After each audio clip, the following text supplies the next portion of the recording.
Welcome back to us all still being here. We're still tweaking the format of this show, so we made a couple episodes out of our very many delicious rums, and I also brought back a new tea. So thank you, Richard and Marshall, for still being here at the table with us. And I'm gonna do another weird tea because we got another weird rum, I hear. Mm-hmm. Okay, so I'm keeping it weird. So I brought, well, actually, let's do it. I would love to hear about your rum first. Before I introduce, because I based this tea based on what I heard.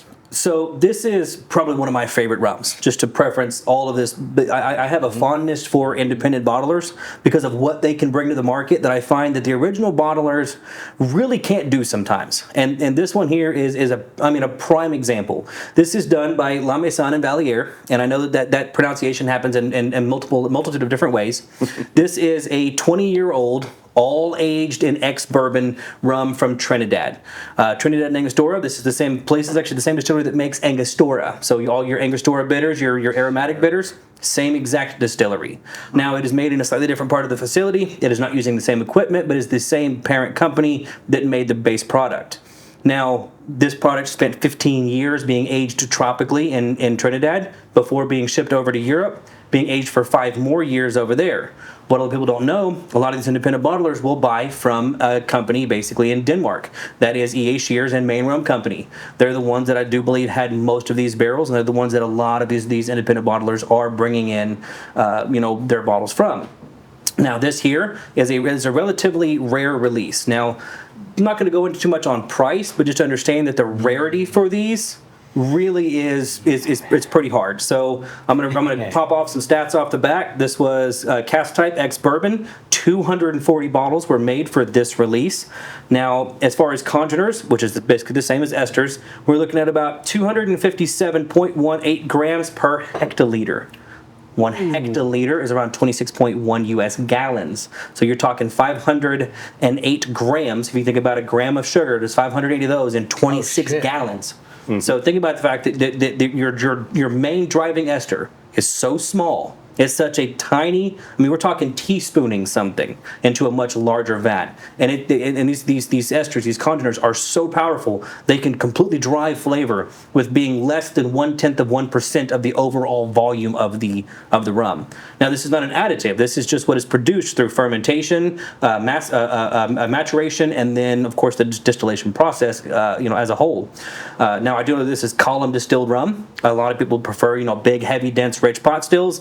This one is not going to give you that back palate twinge, that really hard back palate grip, the way a lot of pot stills do. But this one actually does sit really well over the entire palate, and really just goes to show that you can get quality rum that can compete with even the biggest, most reputable, heavy whiskeys on the market. Now, this is 63.1% alcohol by volume. This is creeping up north of 120. Mm-hmm. So this is not something that I would encourage a beginner to do. This is not a beginner's rum. And the reason why I think this one is going to be good for here is just because of how well that all this is kind of balanced off, and just exactly what you can get when you're talking about a very well-aged and very well-crafted rum. So, all right. Well, so what did you do for tea? Okay, well, I'll introduce it. So you've got, it's an aged rum, it's 20 years, and so I was like, okay, let me do something aged. This is from 1990. We call this Black Lodge. It's another fermented tea, but a different kind of fermented tea. It's not a pu'er, because pu'er has to be from Yunnan, and this is from Hunan. And so it is pressed into a brick, and it's been aging since 1990. We named it Black Lodge, of course, after Twin Peaks, which was, of course, the hit show at the time, and also because it's very, very black. So remember, last time you were like, well, I was expecting more earthiness. This was going to be an earthier tea. And this was traditionally traded for horses, and it's part of this trade route called the Chama Gouda, which pu'er, which we just had, also is. But this is continuing to be traded to those same places. Which is going to be Mongolia, it'll be Xinjiang in the northwest, it'll be Gansu, and places where there's a lot of Muslims. And so this is from the Xianglushan tea factory from my friend Lou, who I know. I've been there to visit him. I know his kids, I know his mom, and they've owned this factory since the 1970s. So it's been in there. They made this tea. His mom made this tea. You know, it was under her administration. He's in charge now, but it's under his mom's administration that they made this tea, and it's been in their possession since 1990. It has not changed hands, which is really special and rare for a tea to be that old and to have been kept by the producers who know how to keep it. You know, they have specialized rooms and rooms and rooms lined with cedar where they store this tea, and it's supposed to be there. So it gets it's been really well taken care of. And I'll let you check out the leaves. It's so old that it's basically completely disintegrated. You've got these little particles. When you try to break it, you use a tea knife like this to break that brick up, and it just flakes off. It just falls apart because it's so old and so biodegraded, composted by this point. The dry leaf is not going to have a lot of fragrance because it's so old and because it's pressed. And you don't want a tea to be super fragrant, the dry, cold leaves to be super fragrant, because if it's fragrant, then it's exuding fragrance. And if it keeps on exuding fragrance, eventually it won't have any more stuff to be fragrant. It'll just be some dried out old leaves. So now I'm going to go ahead and warm it up. This is more like the real thing that we do here. And then I want you to smell it again now that it's been in this warm pot. Tell me what you get from that, if you get anything. Oh, yeah, that's rich and earthy. That almost has a molasses type of quality to it. Mm-hmm.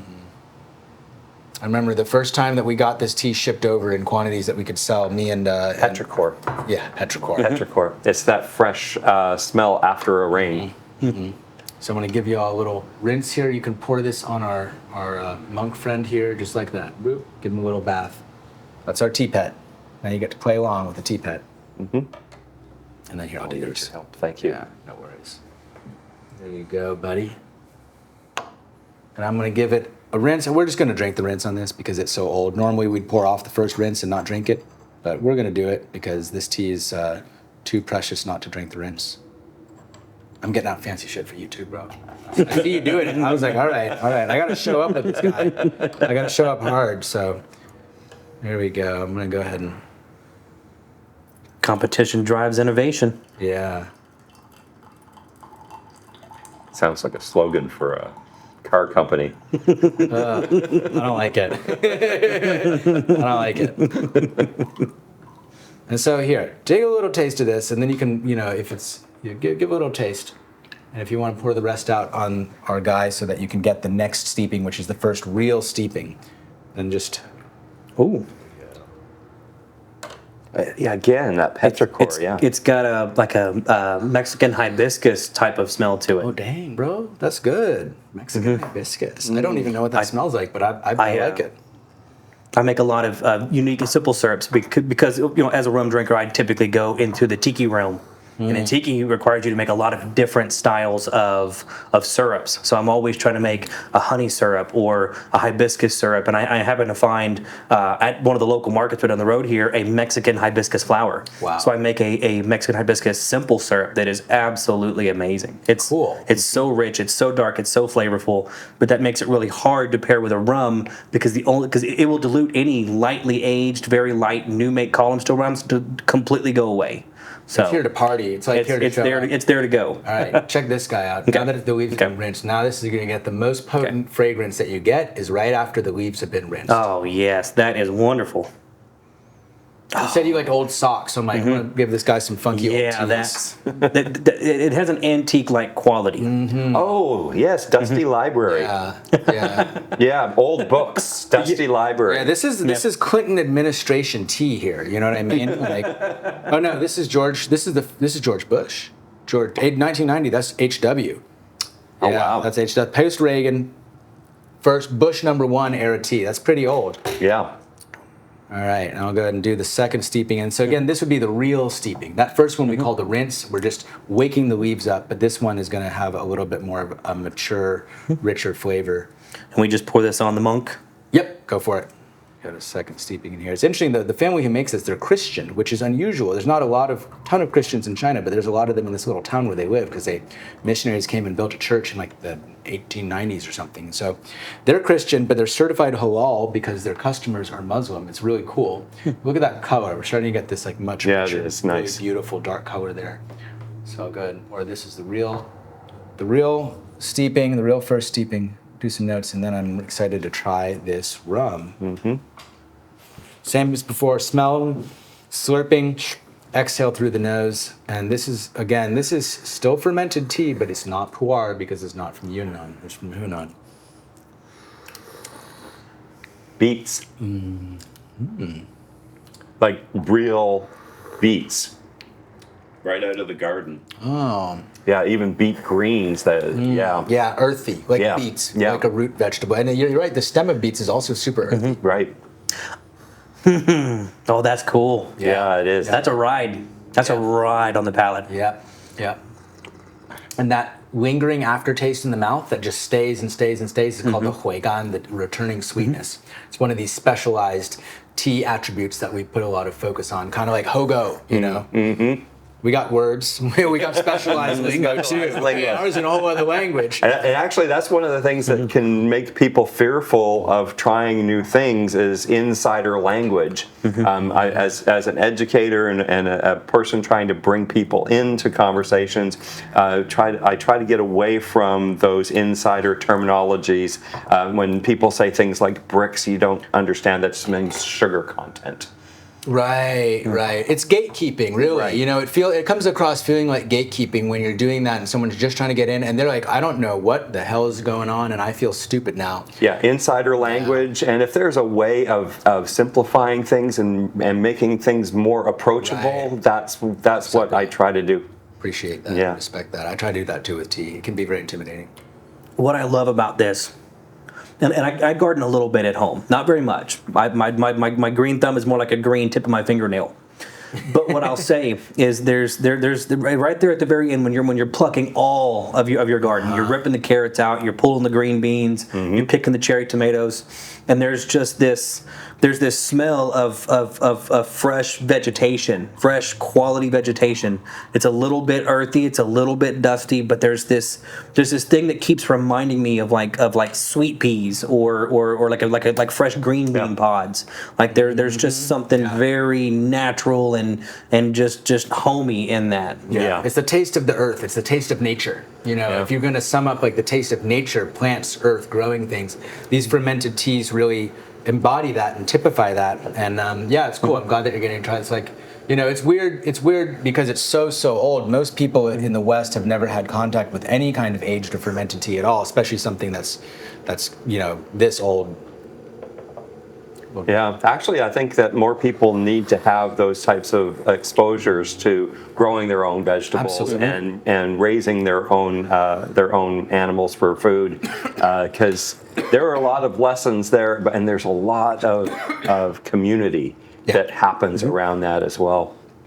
Yeah. Well, and it's growing your own vegetables. Not to say you need to grow your own consumables, because that's not really feasible in this day and age, especially with subdivisions, small neighborhoods, apartments. But you will learn more about yourself trying to grow a carrot than almost anything else you do. Yeah. Because it's very easy to grow a carrot until you make one mistake, and then everything is gone from there. So, yeah, just modern self-reliance is a huge thing. And on that, I will say there's something that I would love to just say about, and this is a phenomenal experience. It really is. Thank you for bringing that out.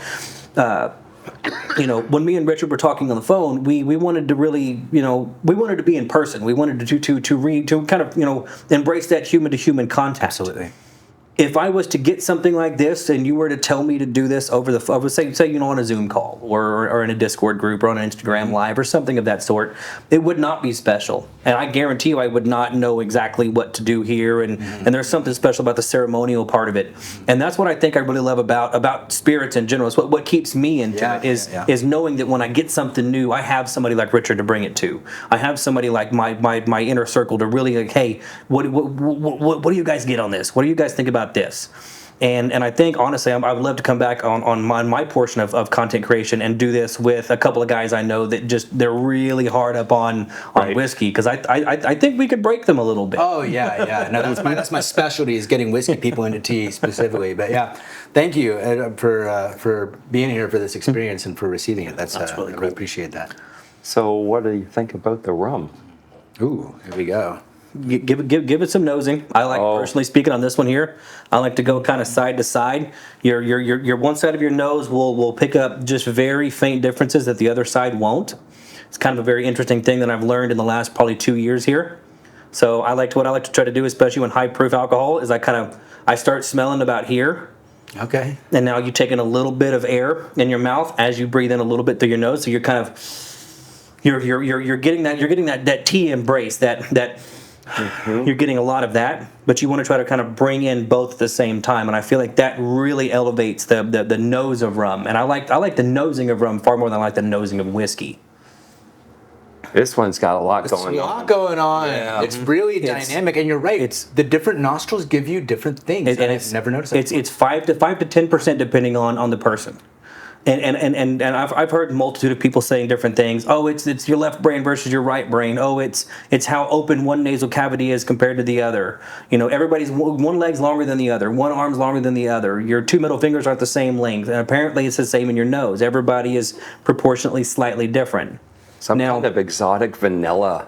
It's like got a it's an little bit of vanilla. exotic vanilla. I get, you know, from time to time, especially like, and nosing this one before you sip it and then nosing it after you sip, it's actually two very different nosings.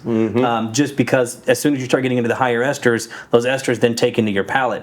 Now here's another bit of food for thought. Whiskey will sit on the front palate. It'll sit on the inside of your cheeks, inside of your lips. Rum will sit on the back of your tongue. It sits in the back of that jaw. It hangs out in the back of that cavity, right as that moment right before that liquid drops on the back of your throat. That's where rum sits. And I don't know if it's because of the molecular consistency of it. I don't know if it's the way that the esters interact. But I find that whiskey and rum sit on the palate different. And I'm finding that the tea sits more in my palate the way that a whiskey does.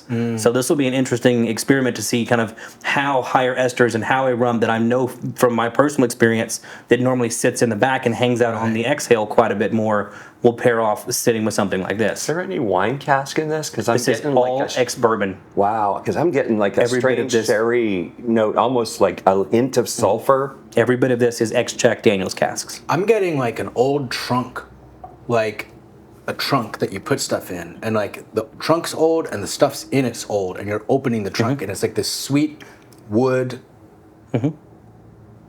slash like linens slash like. I love this rum because Yeah. this is my dirty sock rum. I get a sensation of dirty socks on this one. I don't know why it is, but just gym bag old dirty socks, and I absolutely love that flavor. Yo, this is really good. This is really good. Yes. This is the best rum I've ever had that I've been like, this is exciting for me and I'm really enjoying this. Because like I said, I'm not like I hardly drink. The only time I drink alcohol at all is really doing these. But I love whiskey and I love beer. I love mezcal. This is new for rum for me, but this is really like getting me. I'm getting like almost like durian. Okay. Right? Because that's like got that dirty sock note. But that also has like the thing about durian that I really do like, which is this tropical fruit, like not like the specific tropical fruit that is durian, which is my favorite, one of my favorite fruits, and also like a little bit like mangosteen.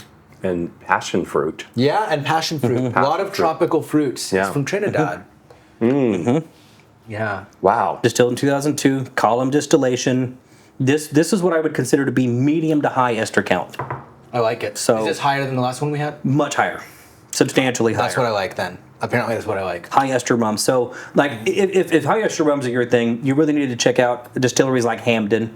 Angostura does a lot of really cool, very unique single barrels where they really do drive that ester up pretty high. El Dorado down in DDL, El Dorado down in Guyana. They are driving up some of their new releases, bringing out some high ester stuff to the American market.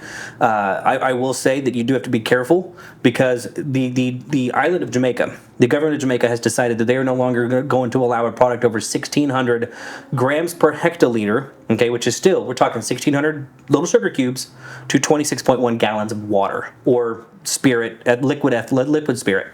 That is a very small amount, but still drives ridiculous amounts of flavor. There is no limit in Trinidad and Tobago. They can produce a 7,000 ester count rum. Got it. And they can produce stuff that's... Go ahead. I was just gonna say, is there a downside to having high ester count? It stops becoming pleasant. It starts becoming bitter, astringent, very aggressive. I can draw... The best kind of analogy I can draw to you. High ester equals high parts per million of peat. So if you like an Isla, if you like a really like a Port Charlotte heavily peated, I like those, don't I, Yes, Richard? I do. Yeah, I like Yes. those. I do Yeah. too. You will like higher estery rums. Well, there you go. I'm here for the thing, you know. Yep. If it's gonna be like funky and weird, that's what I'm here for. If you ever bring a vodka guy on here, I'm not gonna have a lot to talk about because maybe I will. This has very much opened me up to rum, though. So cheers, very much appreciated. This is fantastic. I really enjoy this, and I would definitely be excited to be able to like serve this to my friends. And like you were saying earlier. We express ourselves by what we serve our loved ones, you know, being able to have that nerdy moment where you're like, Richard, I'm really excited about something and I want to drink it with you. That's like a very special form of bonding and self-expression. And just like tea, just like, just like whiskey. So, thank you. And I've got a little treat for us, which is the long steeping. This thing's been steeping the whole time that you've been talking about this rum. So, a little dark. Honestly, this isn't what I would pair with this rum. It's a great tea and it's a great rum. I would pair something like an aged white tea or something like that with this rum because this is actually would probably pair better with that last one we had. It's just so assertive on its own and in such a different direction. But, And going back to this tea, it's become more dry and dusty. But let's try the together like we were doing with that last one. I'm interested to see what we get from this. Thank you. Oh, that somehow softened and elongated that sensation through the palate. Yeah. That's a tea with texture. I've never had tea with texture before. Thanks, bro. That's what we're here impressive. for. That's what we're here for. Yeah, that's what we're here for. Here's a good analogy. All the tea that most Americans have ever had is like, can I say Bacardi? Is that shitty? Bacardi is crap. I don't like it. Cool. There you go. I am a very opinionated person. I don't like Bacardi. Hey, Large there you go. industrial corporate. Yeah, exactly. Yeah. So think of it this way: there's a good chance if you grew up in America, all the tea you've ever had is Bacardi or worse. So here we are, and I'm having the same experience because, like I said, all I've ever had is pina coladas and rum and coke, which probably was freaking Bacardi or whatever. So, cheers to living the fine life and enjoying fine things with friends. Yeah, cheers. Wow. There's something on the back end of that I don't know what it is. Yeah, and that's the fun thing is when somebody in the group identifies that one missing element, and everybody has that, that's what it was, and that can be one of those experiences where everybody comes together, and it's like you just hit the nail on the head. I definitely get something new comes out when I chase it with the tea like that. Something new comes out, and it still feels like it's in the tropical fruit family. Maybe jackfruit.